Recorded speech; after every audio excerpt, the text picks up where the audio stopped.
Selene. El día de hoy tenemos a Edgar León, médico cirujano partero por la Universidad de Guadalajara, miembro de la Sociedad Mexicana para la Investigación en Medicina del Sueño y además tiene un diplomado por la Academia Mexicana de Medicina del Buen Dormir. Y además es patrocinador de nosotros. ¿Cómo está, doctor? Hola, muchísimas gracias. Es un gusto poder estar de nuevo con ustedes. Muchísimas gracias, doctor. También estamos muy contentas de tenerte aquí con nosotros porque estos temas del sueño realmente siempre aprendemos algo más para mejorar.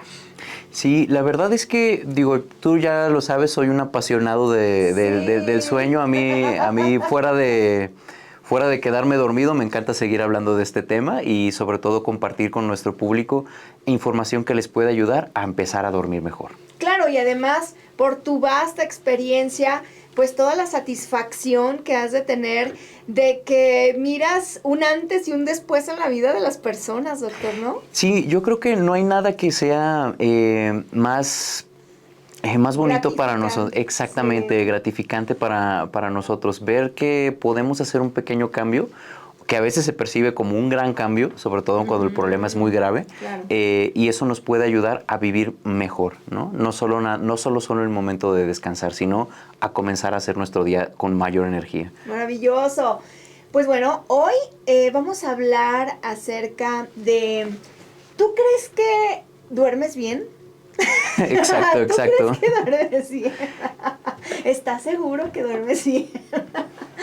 Esto me encanta porque a veces creemos que porque no nos levantamos en la noche, dormimos bien. Exacto. O porque en cuanto te acuestas te duermes, también dices, súper bien, o sea, yo duermo súper bien. Entonces, ahí está la pregunta. ¿Es eso dormir bien, doctor? No, fíjate que el dormir tiene que cumplir con varias funciones. Como ya lo habíamos mencionado en alguno de los programas anteriores, dormir es un proceso fisiológico que es necesario. No lo podemos o no lo debemos de evitar, porque hay quien dice, no, yo no me duermo hasta que no termine lo que tengo que hacer. No. El sueño es necesario y no lo tenemos que ni forzar ni obligar. ¿Sale? No tenemos que obligarnos a tenerlo y también no tenemos que obligarnos a no tenerlo. ¿No? Exactamente. Sí. Entonces, es un proceso que se tiene que llevar para que nosotros podamos descansar mejor, para que tengamos reparación celular y también para que podamos consolidar nuestra memoria, ¿sí? Entonces, es un proceso esencial en la vida del ser humano. Cuando nosotros juramos que dormimos bien, doctor, y tú dices, bueno, no siempre es así, o sea, no siempre es real lo que estás tú pensando. Entonces, ¿qué es lo que a mí pudiera darme una señalita, así como que un foquito rojo, que en serio no estoy durmiendo bien? Sí, fíjate que creo que es muy evidente cuando tenemos algún problema, pero no todos los problemas son así de evidentes. Por ejemplo, bueno, tú ya lo mencionaste, si me estoy levantando, si me cuesta trabajo empezar a dormir, si me duermo pero luego me levanto, ok, ahí es muy claro que tenemos un problemita con el sueño. O, como lo hemos mencionado en ocasiones, un ronquido muy fuerte. Eso también es un problema, ¿no? Pero el día de hoy, mi objetivo es que en este programa se convenzan muchos de nuestros radioescuchas de por qué tienen que acudir ya a una clínica del sueño, ¿sí? Entonces, hoy vamos a tocar varios temas y uno de ellos es, tú me vas a decir cuántas personas conoces o crees que encajen en esta descripción, ¿sí? Hombres mayores de 50 que tengan hipertensión. Eso ya es razón suficiente para empezar a ir a medicina del sueño, ¿sí? ¿En serio? Sí, eso ya me eleva el riesgo de que yo tenga apnea de sueño, que es un problema que se relaciona mucho con ronquido. Y a lo mejor, porque me pasa todo el tiempo, no, yo ronco, pero bien bajito, y a veces. Y mi esposa nunca ha tenido problema con ello, ¿no? Y la otra acá. No, o ya se acostumbró, o no es raro que nos digan, ay, a mí me arrulla el ronquido, ¿verdad? No, pero la verdad es que estos 3 puntos ya son razón suficiente para ir a medicina del dormir. Te pongo otro ejemplo. Tener más de 50 años, tener hipotiroidismo y ser obeso. eso es razón suficiente, aunque no ronques, para ir a medicina del sueño. Aunque no ronques. Exacto, así es. Así es. Entonces, no se diga cuando hemos tenido otro tipo de problemas. He tenido pacientes que ellos no se quejaban de nada, pero ya llevan 3 accidentes de auto. ¿Sale? ¿Pero cuál ahí ha sido la razón? Y es muy curioso porque yo estoy casi seguro de que estos pacientes se empiezan a dormir. Wow. Manejando, pero no, me distraje. Porque así lo percibimos de repente, ¿no? Pero estas son razones que ya te tienen que hacer considerar ir a una situación de una consulta con medicina del dormir. Entonces, te voy a mencionar varios puntos y con que tú juntes 3, ya con esto es razón suficiente.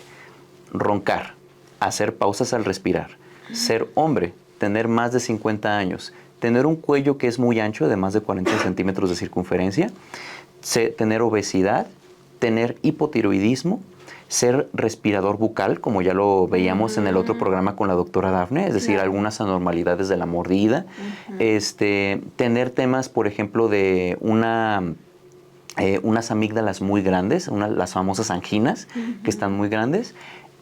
Eso ya es razón suficiente para considerar ir a medicina del dormir. Entonces no se diga cuando empezamos a sumarlas todas entre ellas, ¿no? Que ya tuve muchos accidentes de tránsito, que ya tuve accidentes en el trabajo, que no me puedo concentrar, que no puedo recordar cosas, que ya tengo temas, por ejemplo, de una vida sexual que va en declive, muy evidentemente. Eso es un síntoma de muchos padecimientos de sueño, que tengo sueño todo el día, que me siento cansado, ¿sí? Todas estas son razones para empezar a considerar ir a medicina del sueño. Más puntualmente, como te lo mencionaba hace un momento, te digo, ser hombre más de 50 años, tener hipertensión. Ser mujer, más de 50 años, tener hipotiroidismo. Hombre o mujer con diabetes y que ya haya tenido yo una cardiopatía. ¿Sí? Es decir, problemas de un antecedente de algún riesgo de un infarto o un infarto como tal. Okay. ¿Sí? Entonces, te pongo un ejemplo muy puntual y este es muy personal para mí. Mi papá tiene apnea de sueño. Yo lo diagnostiqué. Él se infartó la primera vez, él ya lleva 2 infartos, ¿sí? Él se infartó la primera vez cuando yo todavía era un niño. La segunda cuando yo estaba en la facultad de medicina. Ya fue hasta después que yo dije, pues es clarísimo, mi papá tiene apnea. Yo lo diagnostiqué, ahora afortunadamente él está en tratamiento, pero él desde el momento en el que cumplió sus 50 años, que vieron que era gordito y que roncaba, ya era razón suficiente para que fuera medicina del sueño. Y todavía antes, cuando él era gordito, nada más por ser gordito, hombre y que tenía hipertensión. Eso ya era razón suficiente para mandarlo a medicina del sueño. A veces nosotros mismos los médicos no estamos tan familiarizados con lo que es la medicina del sueño. Porque yo creo que a todos nos ha pasado, no sé, que va de repente alguien al ginecólogo, ¿sabes qué? Tienes que consultar con un endocrino. Y todo el mundo sabe que existen los endocrinólogos, pero los médicos de medicina del sueño nadie sabe que existimos. Entonces, sí. Entonces, pero somos también parte del tratamiento de muchas cuestiones de este tipo. No es raro que pacientes cardiópatas o hipertensos tengan riesgo de apnea de sueño y que aumenten, por lo tanto, su riesgo de tener infartos, ¿sí? No es raro que pacientes con hipotiroidismo tengan apnea de sueño y que también aumenten el riesgo de tener consecuencias más funestas, ¿sí? Entonces, todo ese tipo de situaciones nos tiene que hacer sospechar. Entonces, el objetivo el día de hoy, como te decía, es, a lo mejor no estás durmiendo bien. Si te sientes cansado, no es porque porque extrañas el horario de verano, no es por eso. Sí. No, hay que consultar a medicina del dormir. Qué impresionante todo lo que nos dijiste recién, doctor. Hay cuestiones de salud que no las relacionamos por nada con Exacto. el sueño. Por nada. Así es. Y menos los problemas cardíacos que tú acabas de mencionar en tu papá, que, o sea, jamás los relacionaríamos tal vez con una situación de sueño. Claro, y es que ¿a quién se le va a ocurrir, no? Que yo sea hipertenso y que por roncar voy a tener más riesgo de infartarme. Ajá. ¿Sí? Entonces, es ahí donde nosotros ya tenemos que empezar a sospechar y, ok, si mi médico no me manda, yo tengo que empezar a considerar que esto puede ser un problema del sueño. Insisto, lo he dicho en muchos de los programas, tu mejor aliado es quien duerme a tu lado. Si dice que roncas y no le crees, créele, él tiene la razón. Entonces, sí. Entonces hay que creerle, ¿sí? A veces lo podemos percibir como algo, a veces hasta ofensivo para nosotros, pero no, la verdad es que ese es el primer factor que tenemos que empezar a considerar de que nos tenemos que cuidar. Pues yo estoy muy impresionada por todo lo que nos acabas de comentar. Como siempre que vienes, doctor, es algo nuevo que descubrimos. Nomás los vengo a asustar, ¿verdad? Sí. Oye, pero qué bueno que podamos lograr tener un panorama amplísimo sí. de lo que nos pudiera ocasionar un mal sueño. Claro. Porque, como te vuelvo a repetir, o sea, no todos consideramos ciertas cuestiones como que pudieran ser factores de problema de sueño, y menos que pudiera ser el sueño algo claro. que hasta nos lleve al borde de la muerte. Claro, y es que por eso también hay mucho estigma de repente cuando un médico te manda con otro, ¿no? No sé, vas por ejemplo al cardiólogo y te manda al nutriólogo y de repente dices yo ni siquiera soy tan gordito, ¿no? Por así decirlo. Ajá. Entonces, no te tiene que sorprender que en algún momento tu cardiólogo, tu endocrinólogo, tu neumólogo, tu ortodoncista, tu psicólogo o inclusive un otorrino te mande a hacer un estudio de sueño, ¿sí? Todas estas personas tienen que estar súper familiarizadas con los problemas del dormir. Claro. Y es esencial que los cardiólogos, endocrinólogos, todos sepan que existe esto para mejorar en conjunto la salud del paciente. Oigan, y si no les mandan sus médicos por un estudio del sueño, entonces de todas maneras ya están escuchando, ténganlo en el radar, porque sí. Casi siempre nunca se toma en cuenta a un especialista en sueño, como ahorita lo acabas de decir. Exacto, y la otra cosa es que, no me crean a mí. Si yo les digo que tienen un problema de sueño, no me crean a mí. Por eso existen los estudios. Exacto. ¿Sale? Exacto. Entonces, hoy vamos a descifrar en qué consiste cada uno de ellos y qué es lo que tienes que saber para que nos vayamos a ir dando cuenta de qué estudio es el ideal para mí. ¿Cómo saber si duermes bien? Estudios del sueño con Somnox. Y sí, efectivamente, nos estamos preguntando, ¿cómo sabes tú que duermes bien? Podemos confundir cosas. Por eso mismo, aquí el doctor León nos está compartiendo vasta información de todas las opciones que podemos a lo mejor no estar considerando. Y pues estamos súper impresionadas, así que también agradezco mucho a nuestra audiencia que se está comunicando con nosotros. Aquí, por ejemplo, tengo a Miguel Ángel. Y él nos dice, buenas tardes, ¿cuáles serían los factores para las mujeres? Y nos envía una imagen de un análisis del sueño, ¿correcto, doctor? Sí, sí. Me gustaría, ya lo viste, ya viste que nos mandó Miguel, me gustaría que nos puedes compartir acerca de esta pregunta. Claro, bueno, tocando en específico los factores de riesgo para algunas enfermedades del sueño en mujeres, ¿no? Hay distintos factores para cada enfermedad. Por ejemplo, hablábamos hace ratito de apnea de sueño, este problema de los ronquidos muy fuertes, que hacemos pausas como si nos ahogamos. Te mencionaba hace un momento, los hombres tenemos más riesgo que las mujeres, pero a partir ya más o menos de los 50 años de edad y llegando a la menopausia, el riesgo es muy comparable.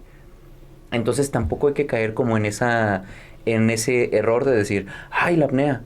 Pero yo no porque soy mujer, ¿no? Entonces claro. No tenemos que cometer ese tipo de errores. Claro. Entonces, eso cuenta, por ejemplo, para la mujer. ¿Qué cuenta también? Cuenta también, por ejemplo, los niveles de hormonas tiroideas. Esos niveles son muy importantes porque cuando tenemos hipotiroidismo, tenemos más riesgo de tener apnea obstructiva de sueño. Eso hablando de apnea obstructiva de sueño. Ahora, ¿qué hay con los otros problemas? Por ejemplo, hay insomnios muy específicos de la mujer por ciertas etapas de la vida hormonal y reproductiva. Por ejemplo, existe insomnio del embarazo, y existe insomnio de la lactancia, y existe insomnio también del climaterio, que es este proceso en el que ya empezamos a tener el tema y algunos síntomas de la menopausia. esa etapa como de transición, donde existen los famosos bochornos y todas estas cosas, muchas veces por ese desbalance hormonal también existe insomnio. Entonces, también hay que empezar a considerar, ok, si yo no duermo bien, no es necesariamente porque me estoy haciendo viejita, como algunas personas tienden a pensarlo, ¿sí? Es porque a lo mejor hay un desbalance hormonal y merece ser la pena tratado. No hay que hacer menos un problema. Claro, ¿sí? Entonces, no dormir bien es un problema y hay que atenderlo. Hay que atenderlo ya sea un problema de ronquido, ya sea un problema de insomnio o cualquier otra cosa que se pueda estar presentando. Ahí, doctor, en ¿cómo se dice? Digamos, situación que estás puntualizando. ¿Se tiene que tratar desde lo hormonal o se tiene que tratar ya en cuestión en lo que te está afectando, que es el sueño? Ok, es un conjunto de todo. Ok.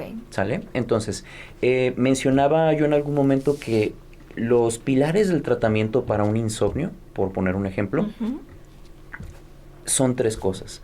Corregir los hábitos de higiene de sueño, hacer terapia cognitivo-conductual y tercero, y muy importante, los medicamentos. ¿Sí? Okay. Entonces, son cuestiones también de cambio en ciertas conductas, pero también darnos un empujoncito con el medicamento adecuado. ¿Sale? A lo mejor no todos los casos van a meritar el uso de un medicamento. A lo mejor no todos los casos van a meritar la corrección de ciertos hábitos de higiene de sueño que a lo mejor ya estamos haciendo, ¿sí? Pero lo que siempre vale la pena es consultar directo con un especialista. ¿Por qué? Porque no es raro que en mi consulta lleguen y me digan, es que yo tengo insomnio, y yo diga, híjole, yo creo que no, yo creo que es otro problema. A lo mejor es un trastorno de ritmo circadiano, ¿sí? A lo mejor es una apnea de sueño. Y para eso me van a decir, que es muy común, no, yo no creo, no, yo ¿cómo voy a tener eso? Ah, pues para eso están los estudios, ¿sí? Con eso comprobamos o descartamos la sospecha diagnóstica. Y justamente tocando este tema de los estudios, yo creo que es muy común problemas como la diabetes, ¿no? Y que nosotros decimos, bueno, pues por eso yo me hago mi chequeo anual. Y estamos acostumbradísimos a eso. Nadie se hace chequeos anuales de medicina del sueño. Y fíjate que muy puntualmente hay personas que los tienen que tener. Entonces, personas que vale la pena analizar desde este tema del riesgo de tener apnea de sueño, personas que tengan, por ejemplo, lo que se llama hoy trisomía 21, el famoso síndrome de Down. Okay. Las personas con síndrome de Down, por algunas características, tienden a tener un poquito más de riesgo de apnea de sueño. A partir ya más o menos como de los 30 a 35 años, vale la pena que empecemos a hacer seguimiento de esto para ver si no empiezan a presentar apnea de sueño. Okay. Porque disminuye muchísimo la calidad de vida. Tanto en las personas con síndrome de Down como en las personas que no tienen síndrome de Down, ¿sí? Entonces, siempre hay que considerar eso. Hay muchas poblaciones como muy específicas, si nos empezamos a fijar, que tienen riesgo de tener este tipo de problemas. Entonces, personas mayores de 50 años, ya lo mencionábamos, hombres, personas que roncan, personas que son muy gorditas, personas que tienen también algún otro tipo de enfermedad que les haga tener alguna alteración del cráneo, también vale la pena analizar el tema de la medicina del sueño, ¿sí? Entonces, todos de manera rutinaria nos realizamos estudios para ver si tenemos diabetes o no, o que si el colesterol está muy alto. Sí. Pero también hay estudios de sueño que están diseñados específicamente para cada uno de estos problemas. Ahora, dependerá del especialista o de quien lo refiera solicitar cierto tipo de estudio, ¿sale? Entonces, tocando muy puntualmente este tipo de estudios. El estudio más clásico que existe es un nombre medio complicado, se llama polisomnografía. Polisomnografía. Exactamente, es decir, el registro gráfico de diversos canales de señal mientras estamos dormidos. Así se monitorea el Exactamente. sueño. Entonces, todos me dicen, bueno, ¿y qué es eso? ¿Es tomarme un examen de sangre? ¿O es que me dan algo para dormirme? No. La polisomnografía se enfoca en colocar diversos electrodos en la cabeza para monitorizar las ondas cerebrales mientras dormimos. Okay. Hay patrones muy específicos de cuando dormimos. Y te mencionaba, por eso me llamaba la atención el estudio que nos mandó Ángel. Miguel. Exactamente. Que vienen diferentes escaloncitos. Yo creo que todas las personas que tienen un smartwatch lo pueden ver, ¿no? ¿Cómo es tu sueño? Y vienen unos escaloncitos ahí. Sueño ligero, sueño profundo o sueño de ondas lentas, y sueño REM, ¿sí? Esa es la manera simplificada de entenderlo. Nosotros decimos que hay 4 escaloncitos. Sueño N1, N2, esto es el sueño ligero. Yo creo que el sueño ligero lo tenemos súper bien identificado y ahorita te vas a dar cuenta, Selene. ¿Te ha pasado que te empiezas a quedar dormida y de repente das un saltito? Sí. ¿Sí? Ah, sí. Sí. Ese es el sueño N1. Ese es el sueño N1. O sea, que todavía no has entrado muy profundo, ¿no? Ajá, y eso ya es sueño. Ok. ¿Sí? Ahí ya hay un patrón específico de las ondas cerebrales. Luego está el sueño N2, que es un sueño un poquito más consolidado, pero también se considera ligero. Luego el sueño N3, que ya tiene muchas funciones de reparación celular. De hecho, todas las toxinas que se acumulan en el cerebro a lo largo del día, estas se empiezan a filtrar en la noche cuando tenemos el sueño de N3. Por eso es muy importante Todas esas toxinas que nos predisponen a tener, por ejemplo, Alzheimer, este tipo de enfermedades, se empiezan a limpiar en ese momento de la noche. Y por último está el sueño REM, el famoso sueño REM, el sueño de movimiento ocular rápido, que eso significan las siglas en inglés. Rapid Eye Movement. Entonces, este sueño le decimos también sueño paradójico, porque si lo vemos como en las señales, es como estar despierto, pero en chiquito. ¿Sale? Entonces decimos que, mira, es como si estuviera despierto. Y volteamos a ver al paciente, no. Completamente tieso y dormido, ¿no? Entonces, este sueño es donde nosotros como tal tenemos las ensoñaciones. Todo aquello que tú sueñes y que tú recuerdes ocurre solamente en el sueño de REM. ¿Sale? Entonces, si quieres poner la imagen que nos mandó Ángel. Sí. Ajá. Muchos de nuestros radioescuchas lo podrán ver en sus registros de Apple Watch, de Smartwatch. Entonces, ahí vemos que él empieza con sueño ligero. Eso es completamente normal. Después cae a sueño profundo. Ojo, sueño profundo cuando lo vemos en un registro de Smartwatch no se refiere al sueño de REM y N3. Es nada más el sueño de N3. ¿Sale? Y lo que viene hasta arriba, que dice movimiento ocular rápido, ese es el sueño REM. REM, ok. Entonces, si te fijas, hay varios como bajamos, subimos, onditas, bajamos, ¿verdad? subimos. Sí. Exactamente. Ajá. No es una escalera donde nosotros vayamos bajando y nos quedemos abajo y después despertemos. Okay. Nosotros tenemos que cumplir con diversos ciclos de sueño. Cada ciclo de sueño dura aproximadamente unas 2 a 4 horas. Okay. ¿Sale? Entonces, fíjate, por ejemplo, ese es un patrón bastante normal, ¿sale? Entonces, fíjate, abajo va a venir el total de horas que vienen por sueño REM. Dice 2 horas, ¿sale? ¿Has tenido sueños que duren más de 2 horas? Que tú consideres, fue un sueño larguísimo, que fueron más de 2 horas. Ajá, Yo creo que todos lo hemos tenido, ¿no? Pero 2 horas es completamente normal. ¿Ah, sí? Sí, el tiempo se altera un poquito, la percepción del tiempo se altera cuando estamos dormidos y en sueño REM. Esta es apenas una pequeña fracción de tu sueño, pero es la que recordamos más porque es la que nos permite tener esta actividad cerebral. Okay. ¿Sale? Entonces, el sueño REM es muy importante porque es el que consolida más la memoria, ¿sí? Y esto, que me gustó mucho que nos mandara este tipo de estudio. Bueno, no es un estudio, es una monitorización, porque se realizó seguramente con un dispositivo de reloj inteligente. Es un aproximado, ¿sí? Esto se basa, por ejemplo, en medir que la temperatura corporal, que las diferencias en la frecuencia cardíaca, en la oxigenación, y así el reloj dice, yo creo que está ahorita en sueño REM, ¿sale? Pero esto es un aproximado. Hay estudios que sí lo miden muy, muy, muy específicamente.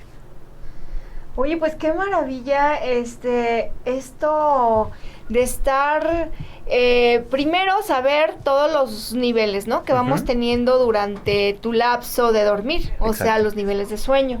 Y además, pues también que podemos hacer estas monitorizaciones, claro, con especialistas en el buen dormir.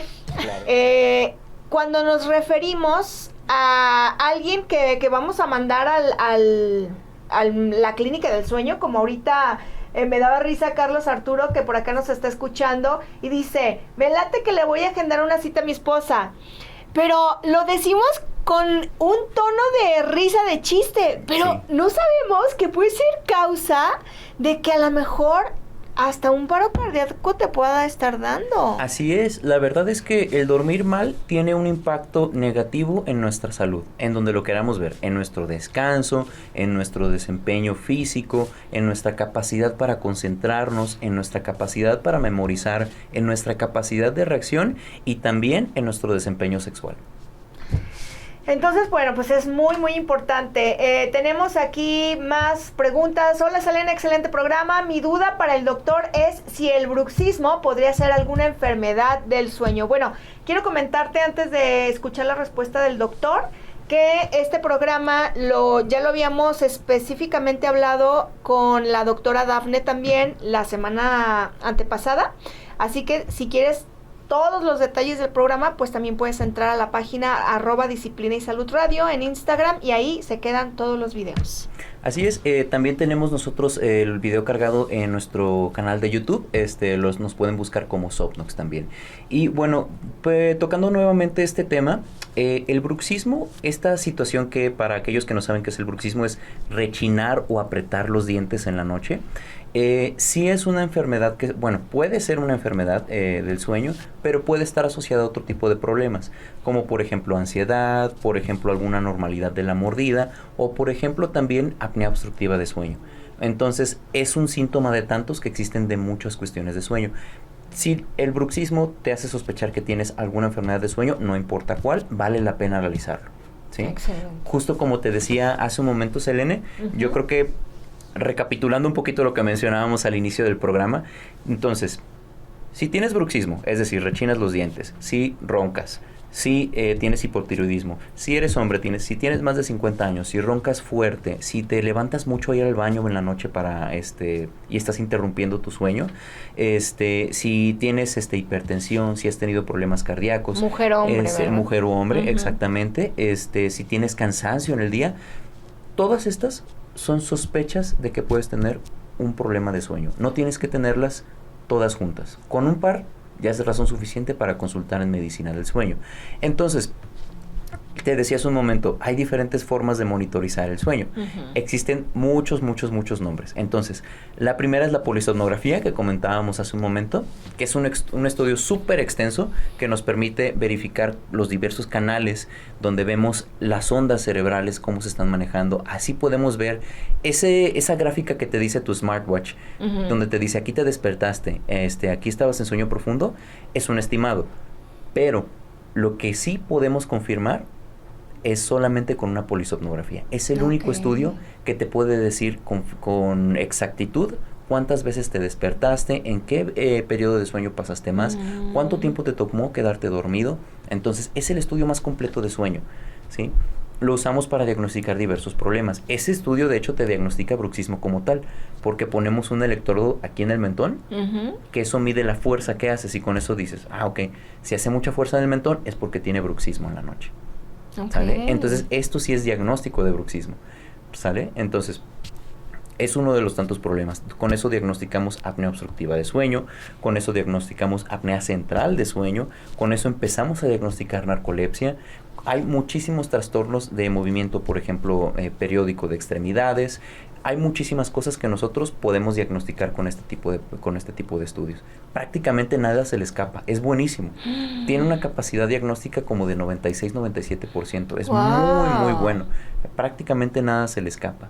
Pero es un estudio que de repente, por lo costoso del equipo, a veces no está al alcance de todas las unidades, de todas las clínicas en el país. Son estudios que son complicados de realizar, ¿sí? Entonces, ahí entran otra serie de estudios que podemos realizar de una manera un poquito más sencilla para el diagnóstico o el problema que estemos sospechando. Doctor, la polisomnografía es tal cual que la persona vaya a dormir y entonces le ponen los electrodos antes para cuando ya esté dormida, entonces ya ahí lo analizamos. Si una persona precisamente tiene ese problema de que no puede dormir, ¿qué pasa ahí? Esa es una muy buena pregunta, porque los estudios de sueño son buenísimos, pero el único problema de sueño que nosotros no diagnosticamos con algunos de estos estudios es un trastorno de insomnio o de ritmo circadiano. Porque ahí no necesitamos un estudio. ¿sí? Eso lo diagnosticamos de una manera clínica. Entonces, han llegado pacientes ahí a la clínica a decirme, es que yo quiero una polisomnografía porque tengo insomnio. Yo, no, pues ese estudio no lo necesitas, ¿sí? Eso vamos haciendo mejor otro tipo de dinámicas para ver si efectivamente tienes insomnio y ver cómo lo podemos tratar. No tiene caso que yo con un día diga, sí, tardó mucho tiempo en dormirse. Eso me lo pudo haber dicho mi paciente desde el inicio, claro, ¿no? Entonces, no todos los pacientes son candidatos a un estudio de sueño. Genial. ¿Sale? Bueno, nosotros vamos a breve pausa comercial y regresamos con más aquí a Disciplina y Salud. No se vaya porque está súper interesante este tema. Vámonos. Disciplina y Salud, ya son las 6:49 de la tarde. Nosotros no nos queremos ir, doctor. Estamos seguimos muy emocionados. Sí, con esto de los estudios y demás, bueno, tanta información tan importante, pero gracias a ti que la entendemos perfecto, porque sabes, ahora sí que explicarnos muy, muy bien todas estas anomalías que podemos nosotros presentar. ¿Sí? Bueno, quisiera decirles también que las personas que están conectadas aquí en nuestro en vivo, @Disciplina y Salud Radio, si también tienen alguna pregunta, con mucho gusto estamos aquí para contestarla. Si hay algo, Ari, por favor que nos comenten. Ok, gracias a todas las personas que nos mandan saludos.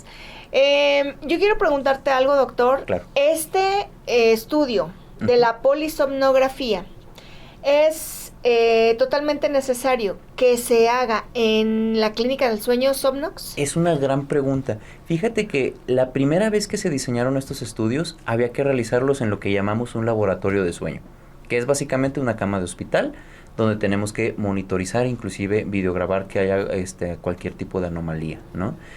Pero bueno, yo te pregunto a ti, Selene, ¿tú dormirías como muy tranquila estando en una cama de hospital con la sensación de que alguien te está supervisando con un montón de monitores en la cabeza? No yo creo que nadie, ¿no? Yo creo que nadie. Entonces, sí, hoy en día cada vez realizamos menos los estudios de esta manera. Hoy contamos con equipos que son portátiles. Y estos equipos los podemos llevar al domicilio del paciente. Nosotros en Somnox lo que hacemos es que nos dirigimos directamente al domicilio del paciente. Contratan el estudio, nuestro técnico va, coloca el aparatito, les coloca los electrodos y el técnico se retira. Es un estudio que no tiene necesidad de llevar supervisión. Pues qué maravilloso, aunque también para otras personas sería muy adecuado que asistieran a la clínica. Te voy a decir una cosa, hay personas, incluso me ha tocado observarlo en mi misma casa, que no siempre tienes la luz adecuada, o sea, no siempre en tu cuarto tienes la oscuridad que necesitas para dormir, ¿verdad? O la temperatura también. Exacto. Y creo que cuando, has venido en otras ocasiones, doctor, nos has platicado que eso es fundamental. Exacto. El control de estímulos es esencial. Luz, ruido, temperatura. Eso es esencial. Entonces, eso sí lo podemos controlar en una clínica del sueño. Pero hoy en día, realmente las personas que les recomendamos hacer los estudios dentro de una clínica son personas con necesidades muy, muy particulares. Por ejemplo, si yo sospecho en otro tipo de problema, en que tenga, por ejemplo, una epilepsia nocturna, cosas de ese tipo, ahí digo, ¿sabes qué? Mejor vale la pena que lo hagamos directamente en la clínica. Claro. Entonces, se individualiza cada caso. Entonces, así como dormimos medio raro a veces, si sabemos que una cámara nos está grabando, que estamos en un cuarto de hospital, que tenemos un montón de electrodos, pues a veces aunque estemos en la casa no dormimos igual. Claro, sí. Y entonces hay estudios que son mucho más recientes que nos ayudan a diagnosticar este problema tan común de apnea de sueño. Que recordemos, ¿por qué hablo tanto de apnea de sueño? Porque en México el 27% de las personas tienen riesgo de tener apnea de sueño. El 27%, más de un cuarto de las personas tienen riesgo de tener este tipo de problemas. Y el 80% no está ni diagnosticado ni tratado. ¿Sí? Entonces, por eso insisto mucho en este tema. Entonces, sí, una polisomnografía nos puede detectar el problema sin ningún tema. Es buenísima, tiene un gran rendimiento diagnóstico. Pero hay estudios mucho más sencillos, como por ejemplo la poligrafía respiratoria. El nombre es muy parecido, ¿verdad? Sí, claro. Que es polisomnografía y poligrafía. La poligrafía respiratoria no diagnostica otros problemas más que apnea de sueño. Es el único problema que diagnostica. ¿Sí? Pero lo hace muy bien, sobre todo en adultos. ¿Sí? Entonces, no es raro, por ejemplo, que a mí me digan, Oiga, es que yo coticé un estudio y me salía 3 veces menos el precio que la polisomnografía. Ah, ok, es que es una poligrafía. ¿Sale? Ahí hay una gran diferencia, más o menos, es más o menos como una tercera parte del costo de los estudios. Entonces, hay personas que necesitan a fuerzas una polisomnografía y hay personas que necesitan una poligrafía. Ok. ¿Sale? Entonces, pero eso tú lo determinas de acuerdo al estudio clínico, ¿no? Exactamente. Entonces, por ejemplo, te voy a poner un ejemplo muy puntual que a mí me pasó. Un día llegó una mamá que le dijeron que sospechaban que su niño tenía un problema de epilepsia nocturna y llegó cotizando una poligrafía. Entonces, ahí es donde nosotros entramos y dijimos, ¿sabe qué? Se la cotizamos, pero la verdad es que ese estudio no es para él. Él necesita una polisomnografía. ¿Sí? Okay. Porque la poligrafía nada más le va a decir cómo es la cuestión respiratoria. Usted quiere los datos de cómo es la actividad eléctrica del cerebro. Claro. ¿Sí? Entonces ahí necesitamos una polisomnografía. O por ejemplo, yo sospecho que mi niño tiene apnea. Me dijeron que la poligrafía funciona para apnea. Sí, pero la verdad es que en niños no se recomienda tanto. Okay. En niños sigue siendo mejor hacer un estudio completo. O, por ejemplo, también el caso donde a mí me llegan a cotizar, no, es que es muy cara las polisomnografías y estoy ahorrando para la polisomnografía. No se desespere. Puede salir el problema si sospechamos en una apnea de sueño con una poligrafía respiratoria. El diagnóstico es muy bueno también con ellos, ¿sí? Si el paciente tiene riesgo elevado y es adulto, una poligrafía respiratoria es más que suficiente para determinar esto. Y es un estudio que también, justo como no llevamos tantos aparatos, nos permite dormir más tranquilos. Es mucho más ligero, hay mucha más libertad para llevar nuestro sueño de una manera normal. ¿Sale? Entonces, ya tocamos 2 temas, la polisomnografía, la poligrafía respiratoria, pero también hay otro tipo de estudios que se llaman pruebas de latencias múltiples. Este es un estudio que está diseñado específicamente para personas que tienen narcolepsia. Las personas que tienen narcolepsia llegan rapidísimo a un periodo de sueño muy profundo que se llama sueño REM. ¿Sale? Entonces, lo que hacemos con las pruebas de latencias múltiples es que nosotros ponemos todas las condiciones como para que te dé sueño, así, todo oscuro, templadito, y vemos literalmente cuánto tiempo te toma quedarte dormido. Pero lo vemos con señales eléctricas cerebrales. Okay. Entonces, si te duermes mucho en el día y alguien te dice, a lo mejor tienes narcolepsia porque te quedas dormidísimo cuando estás comiendo y todo esto. Ok, a lo mejor sí, pero a lo mejor es somnolencia porque tienes apnea de sueño. Por eso es importante que antes de que valores un estudio, primero te lo diga el especialista en sueño. ¿Qué estudio necesitas? Entonces, si yo tengo apnea de sueño, pues, ¿para qué me voy a hacer una prueba de latencias múltiples? ¿Sí? Yo me tengo que hacer más bien una poligrafía. Qué maravilla que pues ya nos informaste de todos estos estudios que se deben hacer, bueno, en diferente caso, ¿no? Y creo que pues ahora sí tenemos clarísimo hacia dónde tenemos que ir, que consultar específicamente. Exacto. ¿No? Y la verdad es que la gran bondad la gran ventaja de Sopnox al realizar los estudios es que no ponemos como esos candados que algunos lugares ponen para que las personas se realicen su estudio. Nosotros vamos al domicilio del paciente. Okay. Nosotros colocamos el equipo para verificar que quede bien colocado y nos retiramos, o en caso de que sugiramos que es mejor realizarlo en la clínica de sueño, tenemos ahí nuestro laboratorio de sueño. Hay una pregunta, y la voy a decir así rapidísima. Claro, dice, ¿es mejor hacer el estudio en el laboratorio o en casa? Es una muy buena pregunta. La verdad es que depende del paciente, ¿sí? Entonces, la mayoría de los pacientes no van a requerir hacer el estudio en el laboratorio.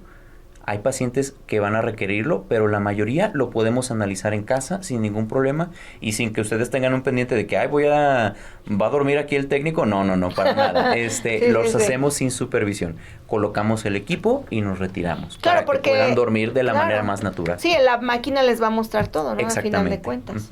Doctor, quiero agradecerte muchísimo que hayas estado aquí con nosotros nuevamente. Es grandiosa toda la información que aprendemos de ti y qué bueno estar motivando a las personas, pero primero concientizando de que es súper importante que deben acudir a esta clínica del sueño Somnox para que un profesional les diga si es real que duermes bien. ¡Genial! Bueno, pues yo los invito también a que sigan escuchando Disciplina y Salud. Próxima semana, de lunes a jueves, de 6 a 7 de la tarde, porque como este tema tan importante y tan aportante para nuestra vida, pues tenemos muchísimos temas más. Así que, bueno, pues muchísimas gracias a todas las personas que nos escuchan, a las personas que además nos envían sus mensajes, sus saludos por acá también en redes sociales y sus preguntas, muy importante. Bueno, pues les agradezco nuevamente. Recuerden decir sí a su salud con Disciplina y Salud. Nos vemos próxima semana. Bye. Hasta luego.